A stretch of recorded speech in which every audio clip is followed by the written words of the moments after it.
Aurélien Tchouaméni est heureux, les Madrilènes aussi. Oui, le Real a pris sa revanche après 4 défaites dans les Classicos, toutes compétitions confondues. La saison passée, ce Classico qui s'est terminé dans la confusion, malheureusement, parce qu'on a vu quand même un très grand match de foot cet après-midi sur beIN Sport. Le score 2-1. On va revoir les 3 buts inscrits au cours de cette rencontre avec le premier but pour l'inévitable Kylian Mbappé. Luis, oui. C'est le Real qui dominait clairement la première période de cette rencontre. Il était supérieur, et puis il y a ce Jude Bellingham qui nous gratifie d'une remarquable passe avec un appel de Kylian Mbappé dans la profondeur. Le contrôle est parfait.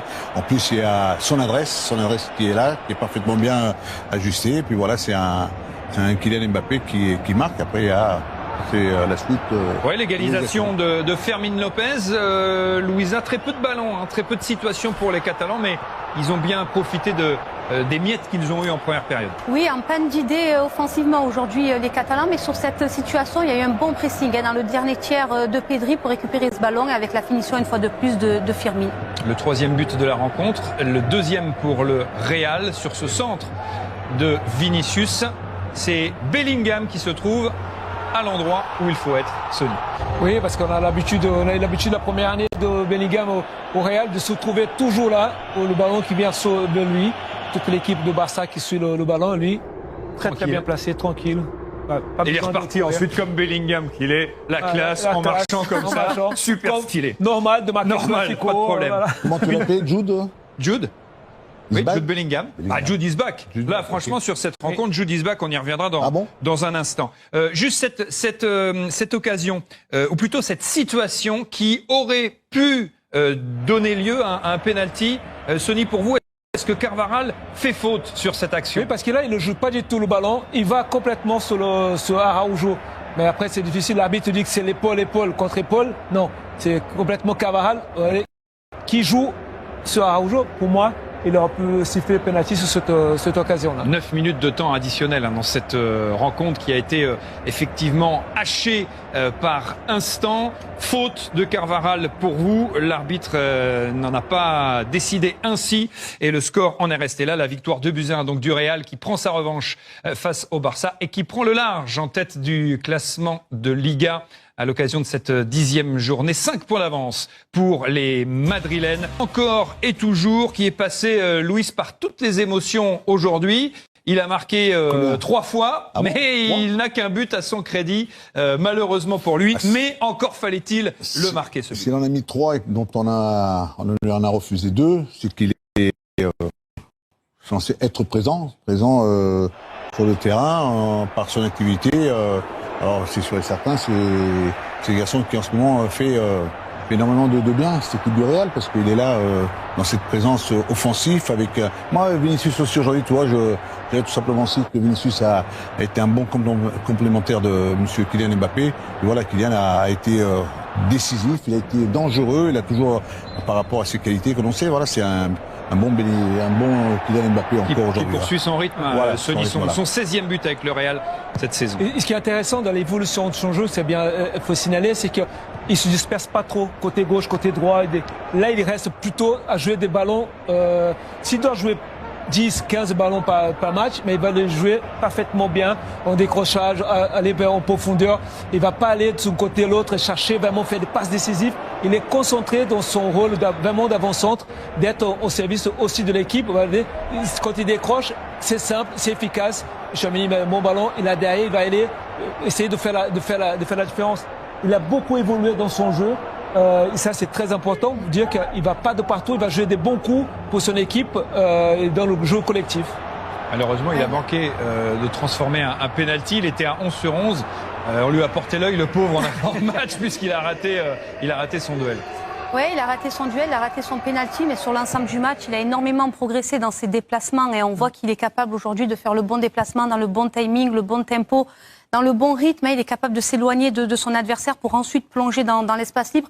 Mais là où il a aussi énormément progressé, c'est dans la connexion avec les autres, dans son jeu en déviation, dans son jeu de haut but, dans sa qualité technique, dans son jeu justement en déviation pour faire jouer aussi les autres. Après, malheureusement, on ne peut pas tout réussir et aujourd'hui, il a raté sur cet exercice qui, pour l'instant, lui souriait bien. On va plus remettre en question son positionnement. C'est terminé. C'est terminé. On va arrêter. Hein, et lui dire voilà, tu joues là, tu bouges pas, tu fais ce que tu as à faire, tu décroches si tu veux, tu la demandes si tu veux, tu vas dans la profondeur si tu en as envie, tu fais ce que tu as à faire parce que tu le fais remarquablement bien.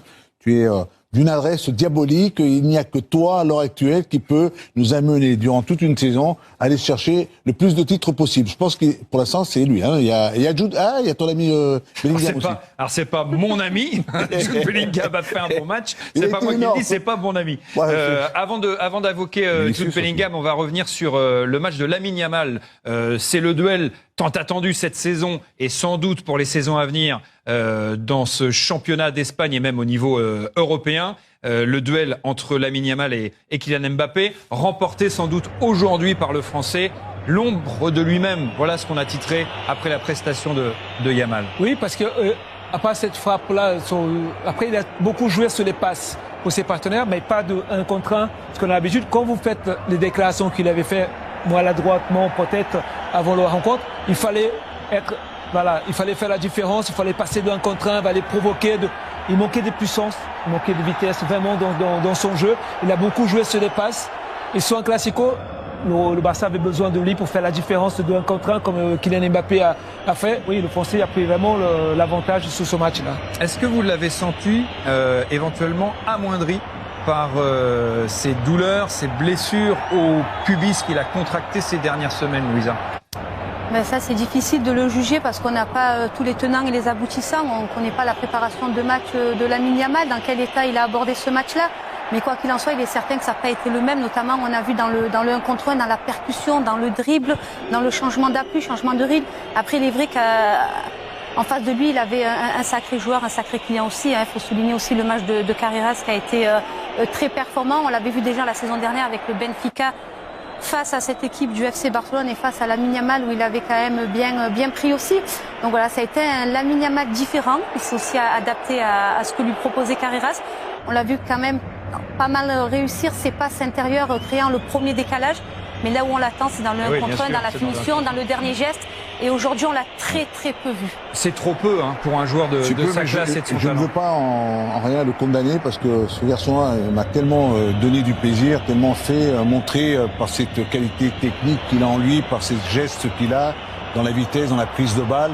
Je veux pas, tu vois, je pense que on va lui laisser un peu le temps, qu'il revienne, qu'il redevienne. On ne critique pas, on constate. Oui, mais il n'a pas fait ce qu'on l'attendait de lui. Il a été aussi perturbé ensuite par une blessure, parce qu'il n'a peut-être pas récupéré totalement. Oui, mais c'est pour ça qu'aujourd'hui, en ne le voyant pas dans ses accélérations pour éliminer là où il est vraiment énorme, là aujourd'hui il a peut-être pu se jouer en jouant avec des passes, en tentant de faire le strict minimum, mais on va dire qu'il peut nous montrer mieux que ça. Hein. Alors c'est pour ça qu'on va pas le. Ouais. Moi je vais pas me précipiter. Toi, si j'avais entre Vinicius et Lamine, j'ai Vinicius, je suis en train de le revoir. Je suis en train de le retrouver. Les stats, voilà. Louis, je m'interromps, oui. Pardon. Ouais. 2 tirs seulement pour Yamal contre 5 pour Kylian Mbappé, un but pour le Français. Le Français bien plus efficace, bien sûr. Alors évidemment, il ne joue pas au même poste. 78 ballons touchés quand même par Yamal. Un pourcentage de passes réussies autour de 80%, ce qui n'est pas forcément mauvais. Mais c'est vrai qu'il n'a pas été présent là où on l'attend et là où le Barça a besoin de lui, c'est-à-dire faire la décision et provoquer. On regarde les passes, il a réussi pas mal de passes, on a parlé avec Lisa, il a eu des bonnes passes, mais est-ce qu'on attendait vraiment la différence, faire la différence de 1 contre 1, d'aller provoquer, il n'a pas fait, le peu de fois qu'il a essayé, il n'est pas passé. Est-ce que effectivement on saura peut-être demain, est-ce qu'il est blessé ou pas, il a joué ce match touché ou pas? C'est ce que j'aimerais sur Lamine Yamal. Parce qu'on a eu un élément qui était dans la même situation, c'était Ousmane Dembélé.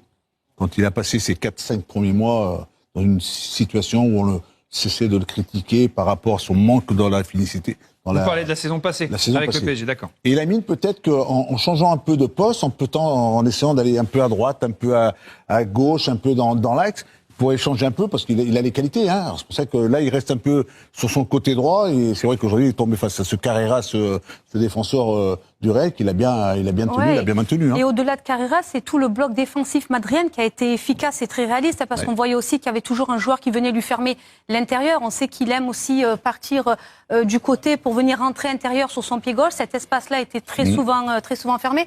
Donc on l'a très peu vu dans le dernier tiers du terrain adverse, très peu vu provoquer, aller chercher le déséquilibre. L'ombre de lui-même, Lamine Yamal, sur cette partie, sur ce classico. Jude Bellingham, lui, a été bien présent. Il est revenu au jeu, il est revenu très fort. Il a marqué, il a été présent. Et c'est une courbe ascendante pour l'Anglais, qui a été bon cette semaine, on le disait en avant-match en Ligue des Champions, qui a marqué, qui marque de nouveau ce soir et qui, en plus, est passeur décisif sur le but de Kylian Mbappé. Ouais, pour moi, il est dans l'image de ce qu'il est en train de faire petit à petit, de revenir en forme. Et là, il va marquer. On avait parlé. Il sent le coup. Le ballon il vient sur lui. Il fait la passe pour Kylian Mbappé. Il y a le penalty qui est loupé par Kylian Mbappé. C'est lui qui va provoquer ce penalty là. Il est de mieux en mieux en jambes. Il s'est arrêté parce qu'il avait un problème à l'épaule. Il a opéré l'épaule. Il s'est bien un problème à l'épaule. Du coup. Physiquement, il est bien. Il manquait juste le rythme de match. Et là, il est en train de le faire. Il est en train d'enchaîner les matchs. Il va être de mieux en mieux. Il a commencé comme un peu sur le couloir côté gauche. Et après, je pense que côté droit. Et ensuite, il y a eu, je pense que Xabi a dû s'en apercevoir en remettant peut-être Camavinga sur ce côté droit et puis notre Eduardo Camavinga aussi, on peut dire qu'il a réalisé une grosse performance. Mais Jude est en train de retrouver un niveau, une qualité, une présence, une activité dans laquelle on a eu déjà là dans cette surface de réparation quand il était il y a 2 ans. Ce joueur qui sentait les bons coups, qui sentait par un placement idéal d'être dans la surface de réparation, soit de la tête, soit du pied, et puis aussi la passe décisive, parce que la passe qu'il donne à elle est absolument magnifique, on vient de la revoir, c'est un bijou, c'est une merveille. On avait un Kroos et il y avait un Modric du côté du Real de Madrid. Ouais. Je pense que c'est l'homme qui peut éventuellement remplacer ces 2 éléments qui sont partis du Real de Madrid. Mais justement, aujourd'hui, je trouve qu'il a permis au Real Madrid d'avoir un milieu de terrain plus densifié. Parce que sur les matchs précédents, on voyait un Tchouaméni un peu abandonné dans ce rôle de relanceur, de premier relayeur. Ils étaient un peu trop hauts avec Arda Güler. Et justement, le fait qu'ils aient joué à deux pivots au milieu, aux côtés de Tchouaméni, je trouve qu'ils ont bien densifié cet espace-là avec Camavinga. Donc, ils ont aussi empêché à cette équipe barcelonaise d'évoluer dans ce qu'ils préfèrent, dans ce jeu combiné intérieur. Donc, il a été aussi très actif à la récupération. Et après, on sait qu'il a énormément de qualité pour offrir les dernières passes. Les Français du Real ont été très bons, Kylian Mbappé, mais aussi Aurélien Tchouaméni et Eduardo Camavinga qui a fait un excellent match face au Barça. Vinicius Junior, lui aussi, effectivement, a été très bon. On retiendra toutes ses actions, ses provocations, balles au pied, la qualité technique de son dribble, mais on retiendra aussi sa sortie du terrain. C'est moi qui dois être remplacé. Et là, on a du Vinicius dans le texte que Sonny Anderson ne traduira pas en portugais. Je pense qu'on n'a pas besoin de ça pour comprendre qu'il est en colère. C'est une attitude. Alors certes, c'est une star, c'est un ego surdimensionné. Malgré tout, il doit accepter. Il doit intérioriser tout ça. Il n'est pas heureux, évidemment, de sortir, d'être remplacé par Xabi Alonso. Oui, mais en fait, ce qu'il faut comprendre, c'est que vous vivez un match, un classico. Et un footballeur, il connaît s'il est bien ou pas bien dans un match. Et lui, il se sentait tellement bien dans ce match-là qu'il a dit, je peux marquer mon but, je suis bien, j'ai fait un gros match. C'est bien longtemps qu'il a... Cette image est incroyable. Hein. Et là, il ne comprend pas. Bien évidemment, je pense qu'il y aura des explications avec le coach. Ça, c'est une certitude. Parce que vous êtes quand même au Real. Et ça, c'est pas fait. Même si c'est un classico, vous voulez pas le faire. Mais il ne devait pas le faire. Mais c'est la frustration qu'il a eu ce moment-là, parce que c'est un classico, je suis bien, je joue bien dans mon match-là, et je sors. Et on peut même interpréter ce manque de respect par rapport à son compatriote brésilien Rodrigo, qui va rentrer et qui ne veut pas sortir. Et cette frustration, ce mal-être, en tout cas, qu'il a peut-être ressenti à cet instant, qui l'a fait sortir de ses gonds en fin de rencontre et aller provoquer il n'a pas le droit de le faire de cette façon-là. Il peut le faire différemment. Il peut ensuite, en sortant, après le match, aller voir son entraîneur, discuter avec, lui demander les raisons. Parce que c'est vrai que moi, je te dis, en le voyant, l'observant, en le regardant bien, c'est un bon Vinicius que j'étais en train de voir, un Vinicius qui était décisif, qui était dans la percussion, qui était même dans le travail collectif, dans son replacement. Mais c'est vrai que quand tu sors comme ça, tu vois pas l'image que tu envoies. Tu envoies une image vis-à-vis de tes partenaires, vis-à-vis de tes coéquipiers. En sortant, tu n'acceptes pas. Tu dois l'accepter. Accepte-le, c'est tout. Tu sors et les gens vont t'applaudir, les gens vont te... c'est difficile d'avoir vécu ça. C'est difficile dans ce genre de rencontre.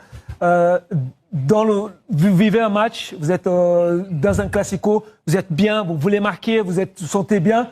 Et vous ne comprenez pas pourquoi vous sortez. Quand un joueur, quand il dit « je sors parce que je ne suis pas bien et là, il est sorti assez tôt dans cette deuxième période. Voilà, et il peut pas accepter parce qu'il était vraiment bien dans le match. Et ça, c'est difficile dans le sang quand il est chaud. Là, je veux pas. Et surtout, il a le droit d'être en colère. Il a le droit de pas le comprendre. Il a le droit même de pas l'accepter. Mais il n'a pas le droit de le montrer, autant. Et vis-à-vis de l'ensemble du groupe, de son entraîneur et de Rodrigo qui lui va entrer. Et surtout qu'à la 82e minute. La voix de la sagesse. Oui. Non, mais c'est aussi simple. Ne le montre pas, soit déçu, soit pas content. Oui, tu vois. Après, tu sais ce qu'il a fait? Il est revenu. Parce qu'il est rentré dans les vestiaires. Ils sont allés le rechercher. Ils l'ont dit. Il aurait pu rester juste pour dire. Moi, non. Et là, après, sorti tranquille. On aurait aimé effectivement une autre attitude. On attendait autre chose de Vini sur sa sortie et sur cette fin de match, lui qui a été si bon aujourd'hui. On attendait autre chose aussi de Militao sur cette action absolument magnifique. Ce rush terrible. Et là, le problème d'un défenseur central, c'est quand il arrive dans la surface adverse tout seul, il ne sait plus trop quoi faire du ballon. Ah, il ne sait plus quoi faire. Qu'est-ce que je dois faire? Je vais aller au gardien? Qu'est-ce que je... Parce que pour la première fois de sa vie, il s'est retrouvé dans cette situation. Je pense que demain, Kylian Mbappé va l'expliquer un petit peu. Tu sais ce que j'aurais fait? Non. Quand il arrive comme ça sur le côté, j'aurais frappé. Oui, mais vous aviez l'habitude, Louis, de vous retrouver dans ces situations. Là, le pauvre Militao, je pense que par magie... Tu frappes, tu dégages ton camp, tu frappes, c'est pas grave, on se replace. Devant le gardien, mais qu'est-ce que je dois faire? Il avait complètement perdu et il se demandait, mais vite, venez, venez me soutenir. Et un peu plus tard, d'ailleurs, on a vu Araujo qui a commencé à tenter un dribble en fin de match et il n'a pas été, il n'avait pas eu plus de succès en tout cas sur son geste. La victoire de Xabi Alonso qui est donc pour la première année à la tête du Real Madrid et qui disputait là son premier Classico, eh bien, ça fait très longtemps qu'un entraîneur pour sa première saison à la tête du Real n'avait pas fait ça. Ça date de 2016, avril 2016. Et qui avait gagné son premier Classico avec le Real? Eh ben, c'est Zizou. C'est Zizou en avril 2016. C'était au Camp Nou. Victoire de son Real Madrid 2-1 avec ce but absolument magnifique de Karim Benzema, bien sûr. But d'un autre très bon joueur sur ce centre de Gareth Bale. Cristiano. Pas mal. Cristiano est là. Ronaldo. C'était le Real de Zizou qui avait réussi son coup. Le dernier entraîneur du Real à avoir gagné son premier Classico en avril 2016. Bravo à Zizou. Voilà, on le dit suffisamment. Et bravo à Xabi Alonso quand même qui s'est imposé face au Barça. 2-1, le score final entre le Real Madrid et le FC Barcelone pour ce Classico qui était absolument somptueux. On y reviendra évidemment très longuement dans Liga Extra. Demain, tous les lundis, 20h, le rendez-vous du foot espagnol. On pensait tous que le Real Madrid était fini. On pensait que le Real Madrid était fini, mais franchement, à la Madrid, bon. Franchement, mon cœur est embarrassé. J'aime Lamine Yamal, mais je suis fan du Real. Je dois être content ou je dois être pas content? Dites-moi. Sinon, bravo. Bravo Real, c'était un gros match. C'était un gros match. Je suis très heureux, franchement très heureux de voir le Real retrouver son meilleur niveau. Je suis très heureux de voir que Mbappé commence à devenir ce qu'on attendait de lui. Parce que bon, ça a quand même coûté cher au Real de faire venir Mbappé. Bon, Mbappé aussi sacrifié beaucoup d'argent, on dit pas non. Mais ça a beaucoup coûté au Real parce que ça a coûté l'humiliation face au PSG. En tout cas, ça a coûté l'humiliation au Real qui n'a pas pu aller au bout de la Ligue des Champions. Ça a coûté de l'argent. Ça a coûté la baisse de régime de Vinicius. Ça a coûté un ballon d'or à Vinicius. Ça a coûté beaucoup de choses au Real en fait. Donc, si le Real retrouve des couleurs, c'est très bonne chose. Mais comme je disais tantôt, mon cœur est embarrassé. Lamine Yamal, c'est quelqu'un de fort. Lamine Yamal, c'est un monstre. Lamine Yamal, c'est quelqu'un de fort. Je suis fan de Lamine Yamal. Et je suis fan du Real. C'est-à-dire que je suis fan du club Real, ce club mythique, ce club champion des remontadas. Mais je suis fan de ce joueur fantastique. Ce joueur qui donne au football tout son sens avec son jeu léché, Lamine Yamal. Donc je suis à la fois content pour la victoire du Real, mais triste pour Lamine Yamal. Parce que j'aime quand ce gamin a du succès. Il est trop fort. Il est trop fort. Je l'adore. Félicitations au Real, Xabi Alonso du courage. Yamal, désolé pour toi, mais tu restes le meilleur. Tu dois gagner un ballon d'or à ton jeune âge parce que tu mérites. Tu mérites. Je sais pas qui je vais choisir. En tout cas, en Ligue des Champions, vous êtes mes deux clubs, Barcelone et Real. Je savais pas que j'allais supporter le Barça un jour. Mais c'est grâce à Yamal que je commence à aimer le Barça. Mais je préfère quand même le Real. Hein. Vous voulez créer du contenu qui captive, qui informe. Vous voulez partager votre expérience, votre expertise avec le monde. Vous voulez gagner de l'argent avec ce que vous aimez. Alors, ma formation, elle est pour vous. Cette formation, elle est taillée sur mesure pour vous. Dans cette formation, vous allez apprendre à vous lancer dans la création de contenu, à choisir le bon format, le bon support.